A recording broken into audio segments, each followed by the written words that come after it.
नमस्कार, मी स्मिता आणि तुमचं माझ्या चॅनलमध्ये खूप खूप स्वागत आहे.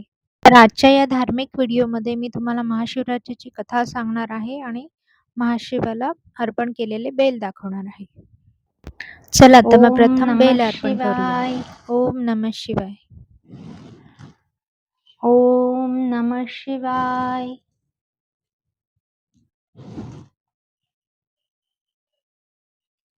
ओम नमः शिवाय. ओम नमः शिवाय.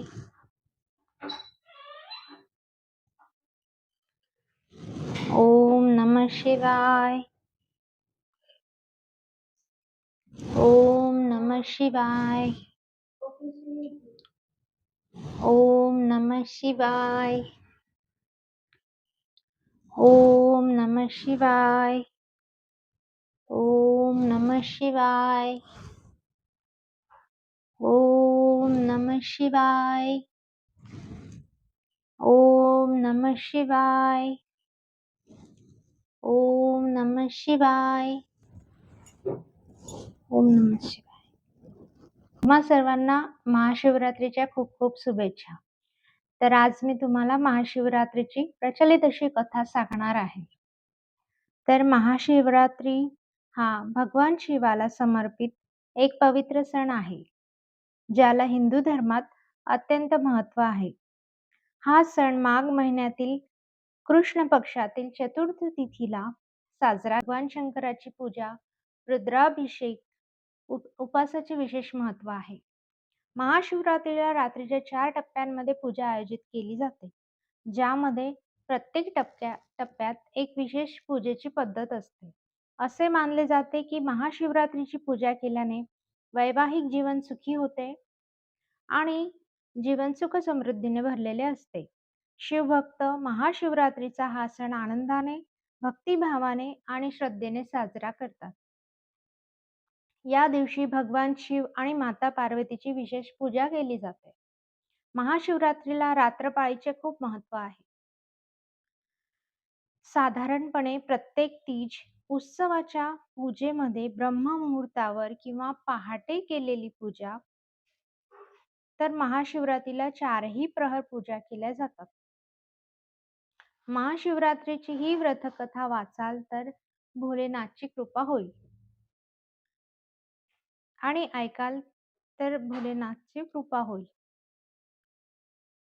महाशिवरात्रीची कथा ऐकाल तर तुम्हाला भगवान शंकराची कृपा होईल. महाशिवरात्रीच्या आख्यायिकेनुसार एक पारधी जंगलात शिकार शोधण्याकरता झाडावर बसला होता. संपूर्ण दिवस गेला, परंतु त्याला शिकार गवसली नाही. सायंकाळी हरणांचा एक कळप तिथे पाणी पिण्यासाठी आला. पारधी त्यांच्या दिशेने बाण सोडणार तेवढ्यात त्यातील एक हरिण पुढे येऊन पारध्याला म्हणाला, हे पारध्या, तू बाण सोडणार आणि आमची शिकार करणार हे अटळ आहे, परंतु मी तुला एक विनंती करतो. माझ्या कुटुंबाला एकदा भेटून येऊ दे. माझी कर्तव्ये मला पार पडू दे. हरणाने वचन दिल्याने पारध्याने त्याची विनंती मान्य केली. दूरवरून मंदिरातील घंटांचे आवाज येत होते. ओम नमः शिवाय कानावर येत होते. पारधी ज्या झाडावर बसला होता ते झाड होते बेलाचे. सहज हाताला चाळा म्हणून एक एक पान तो खाली टाकत होता. त्या झाडाखाली असलेल्या शिवपिंडीवर ती बेलाची पानं पडत होती. नकळत का होईना पारध्याच्या हातून शिव उपासना घडली. ती अशी: हरिण परत आल्यानंतर त्याने पारध्याला म्हटले, आता मला मार. माझे कुटुंब प्रमुख असल्याचे कर्तव्य बजावून मी आलो आहे. तेव्हा लगेच मादी हरण पुढे आली आणि तिने म्हटले, त्यांना नका मारू, मला मारा. मला माझे पत्नी धर्माचे कर्तव्य पार पाडायचे आहे. त्वरित हरणाची लहान पिल्ले पुढे आली आणि म्हणाली, आईला नको, आम्हाला मार. आम्हाला आमचे पुत्र धर्माचे कर्तव्य पार पाडू दे. ते पाहता पारध्याच्या मनात विचार आला, हे प्राणी मात्र असून देखील आपापल्या कर्तव्याला चुकत नाही तर मी तर मानव धर्म, दयाधर्म का सोडू? त्याने सर्वांना जीवदान दिले. देवाधिदेव महादेव हे सर्व पाहून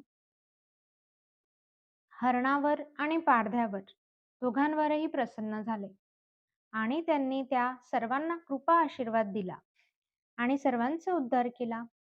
हरण्याला मृग नक्षत्र म्हणून आणि पारध्याला व्याघ्र नक्षत्र म्हणून अवकाशात नेहमी करता स्थान दिले. हा प्रसंग ज्या समयास घडला तो दिवस होता महाशिवरात्रीचा दिवस.